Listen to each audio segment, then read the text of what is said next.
میرے حضرت عبادت میں لطافت خوب رکھتے ہیں، رہے تقویٰ پہ چلتے ہیں، فقاہت خوب رکھتے ہیں۔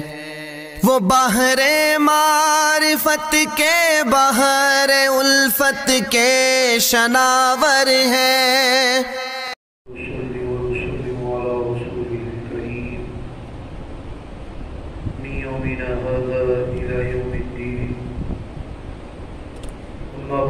أعوذ بالله من الشيطان الرجيم بسم الله الرحمن الرحيم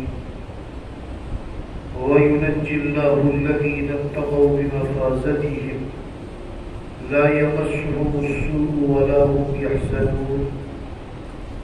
باری تعالیٰ کا ارشاد ہے، فرمایا وَيُنَجِّي اللَّهُ، اور اللہ تبارک و تعالی نجات دیں گے الذین اتقوا، ان لوگوں کو جو ڈرے، جنہوں نے تقوی اختیار کیا، بمفازتہم، ان کی کامیابی کی جگہ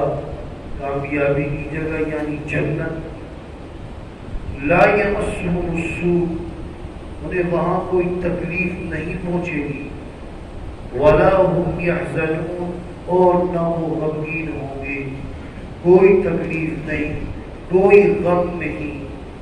آگے فرمایا اللہ خالق کل شیء، اور اللہ تبارک و تعالی ہر چیز کے خالق ہیں، وہو علی کل شیء وکیل، اور وہ ہر چیز پر کارساز ہیں۔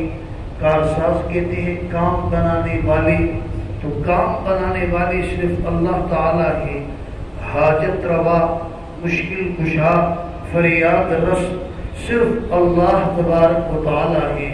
لہو مقالید السماوات والارض، اسی کے لیے ہے زمین و آسمان کی چابیاں۔ کیا مطلب یہ ہے کہ اللہ تبارک و تعالی کے پاس سارے اختیارات ہیں۔ دیکھیے اس آدمی کے پاس دکان کی، مکان کی چابی ہوتی ہے، اس کی مرضی، جس وقت جائے اپنی دکان کھول لے، مکان کھول لے، جس وقت دل کرے بند کر لے، وہ با اختیار ہے اپنی دکان مکان کو کھولنے بند کرنے میں۔ تو زمین و آسمان کی چابیاں اللہ کے پاس ہیں، مطلب اللہ با اختیار ہیں، اختیارات سارے اللہ کے پاس ہیں زمین و آسمان کے۔ والذین کفروا بآیات اللہ، اور وہ لوگ جنہوں نے کفر کیا اللہ کی آیتوں کے ساتھ، اولئک هم الخاسرون، یہی لوگ خسارہ اٹھانے والے۔ اب آگے مشرک جو ہیں، انہوں نے سرکار دو عالم سرور کونین صلی اللہ علیہ وسلم کو غیر اللہ کی عبادت کی پیشکش کی، اس کا ذکر ہے۔ مشرکین کے ایک نمائندہ وفد آیا اور کہنے لگا کہ دیکھیے آپ نے لا الہ الا اللہ کی رٹ جب سے لگائی ہے تو اختلافات پیدا ہو گئے ہیں گھروں کے اندر، محلوں کے اندر۔ اب ہم صلح صفائی سے رہنا چاہتے ہیں، جھگڑا نہیں کرنا چاہتے، تو اس کے لیے یہ ہوگا کہ ہم کچھ دن آپ کہ خدا کی عبادت کریں گے، اور کچھ دن کے لیے آپ ہمارے خداؤں کی عبادت کریں، مل جل کر کام کریں۔ فرمایا قل، کہہ دیجئے افغیر اللہ، اللہ کے غیر، اللہ کے سوا کی، تأمرونی، تو مجھے حکم دیتے ہو کہ اللہ کے غیر کی اعبد، کہ میں اس کی عبادت کروں، اللہ کے غیر کی عبادت کروں، اس کا تم مجھے حکم دیتے ہو۔ ایھا الجاہلون، جاہلوں، وَلَقَدْ أُوحِیَ إِلَیْکَ، اور تحقیق فرمایا مجھے وحی کی گئی، أُوحِیَ إِلَیْکَ، وحی کی گئی آپ کی طرف، وَإِلَى الَّذِینَ مِن قَبْلِکَ، اور ان لوگوں کی طرف جو آپ سے پہلے ہیں، لَئِنْ أَشْرَكْتَ لَيَحْبَطَنَّ عَمَلُکَ۔ توجہ، شرک کتنی بڑی بیماری ہے، کتنی بڑی بیماری ہے۔ قرآن کریم میں 25 پیغمبروں کا تذکرہ ہے، اور سورہ انعام 7ویں پارے میں 17 یا 18 انبیاء کا اکٹھا تذکرہ ہے۔ اس کے بعد پھر اجمالی تذکرہ ہے، وَمِنْ آبَائِهِمْ وَذُرِّيَّاتِهِمْ وَإِخْوَانِهِمْ وَاجْتَبَيْنَاهُمْ وَهَدَيْنَاهُمْ إِلَىٰ صِرَاطٍ مُسْتَقِيمٍ۔ سب کا ذکر کرنے کے بعد اس سے پہلے ایک بات یہ بھی سمجھیے، ہمارا عقیدہ یہ ہے کہ نبی کی ایک نیکی ایک طرف اور ساری امت اس کی نیکیاں ایک طرف ہوں، نبی کی ایک نیکی بھی ان ساری نیکیوں سے بھاری ہے۔ اور پھر نبی نے امام الانبیاء آپ صلی اللہ علیہ وسلم کی نیکی، آپ کی ایک نیکی ساری کائنات کی ساری نیکیوں سے ایک نیکی بھاری۔ اب اللہ کیا فرما رہے ہیں؟ فرمایا لئن اشرکت لا يحبطن عملک، اور آپ نے شرک کیا، یہاں پر بالفرض والمحال، یہ جملہ فرضیہ ہے، نبی کر نہیں سکتے، نبی ایسا کبھی عمل کیسے کر سکتے ہیں؟ نبی سے تو گناہ سرزد ہی نہیں ہوتا۔ یہ ایک جملہ فرضیہ ہے ہمیں سمجھانے کے لیے کہ وہ نبی کے اتنا اونچا عمل کہ سارے امتی مل کر جو نیکیاں کریں وہ ایک طرف، نبی کا ایک عمل ایک نیکی اتنی بھاری ہے بالفرض۔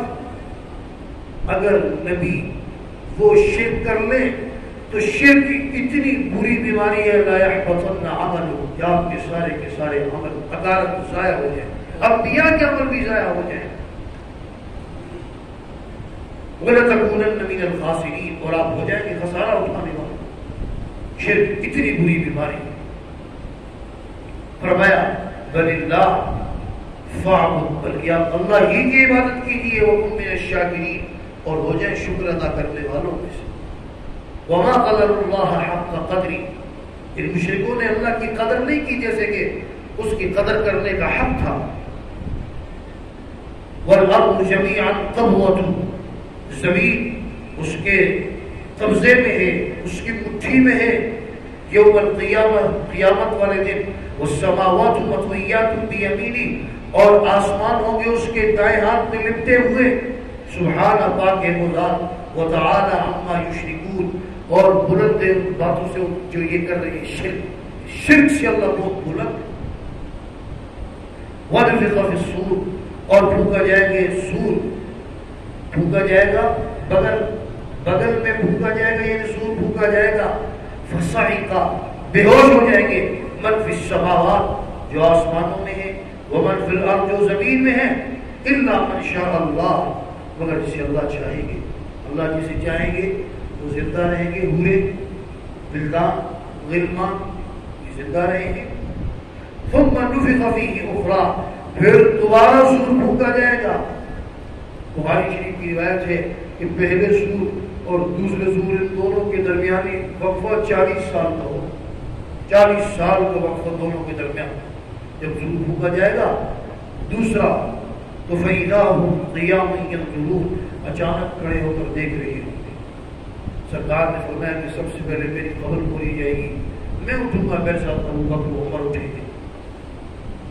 تو فرمایا وَأَشْرَقَتِ الْأَرْضُ بِنُورِ رَبِّهَا، اور روشن ہو جائے گی زمین اپنے رب کے نور کی وجہ سے، اور یہ نور صرف مومنین تک پہنچے گا، کافروں کو یہ نور نصیب نہیں ہوگا،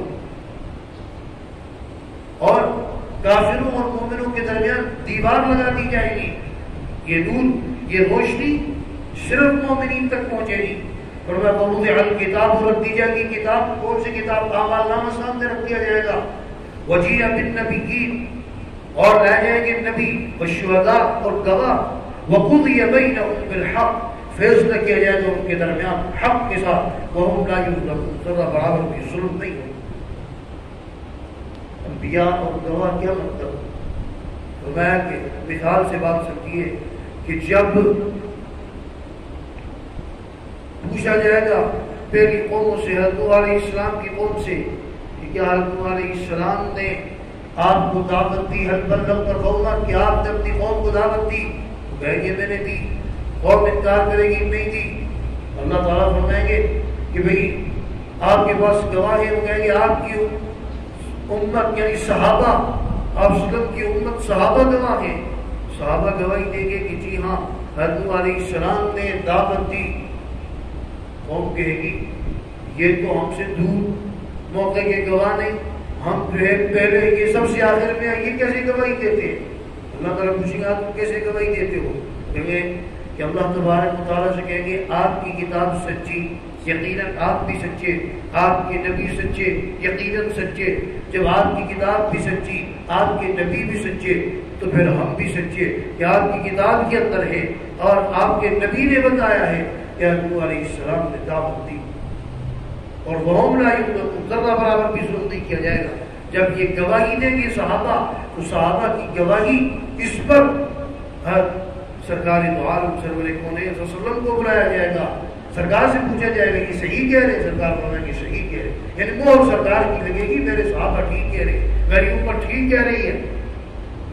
اور فرمایا ذرہ برابر ظلم نہیں ہو، جس نے شرک کیا اس کو اس کا بدلہ ملے گا، جس نے نیکی کی اس کا بدلہ ملے گا۔ شرک اتنی برا، اتنی بڑی بیماری ہے، اس کو مثال سے سمجھیے، اگر ایک طرف 2 من دودھ ہے تو یہ کہے کہ 2 من دودھ کے اندر میرے بچے کے لخت جگر کے چند قطرے پڑ گئے ہیں۔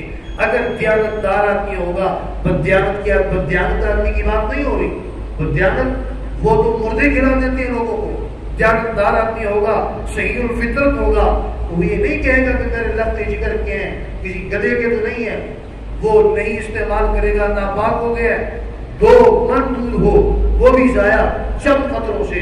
اسی طرح ساری عبادات کر رہا ہو، بڑا نیک ہو، اگر شرک کرتے ہیں تو یہ سارے اعمال ضائع، سارے کے سارے اعمال غارت۔ ایسے وہ لوگ جن کے عقائد شرکیہ ان کے پیچھے بھی نماز نہیں ہوتی، اور اس کی اپنی نماز نہیں ہوتی، تمہاری کیا ہوگی؟ ایک آدمی بغیر وضو کے کھڑا ہو جائے، ناپاک کپڑے سے کھڑا ہو جائے، وہ جی مسجد میں کھڑا ہے، اللہ کا ذکر کر رہا ہے، نیت باندھی ہے اس نے، جیسے ناپاک کپڑوں سے نماز نہیں ہوتی، ایسے ہی اگر کسی نے شرک کیا ہے، اس کی عقیدے میں شرک شامل ہے، تو اس کی اپنی نہیں ہوتی، دوسروں کی کیا ہو؟ تو فرمایا ووفیت کل نفس، پورا بدلہ دیا جائے گا ہر ایک نفس کو ما عملت، جو اس نے عمل کیا، وهو اعلم بما يفعلون، اور اللہ تبارک و تعالیٰ بہت خوب جانتے ہیں کہ اس نے کیا کیا ہے۔ اللہ تبارک و تعالیٰ ہمیں قرآن کریم کی تعلیمات سمجھ کر اس پر ہم سب کو عمل کرنے کی توفیق عطا فرمائے۔ وآخر دعوانا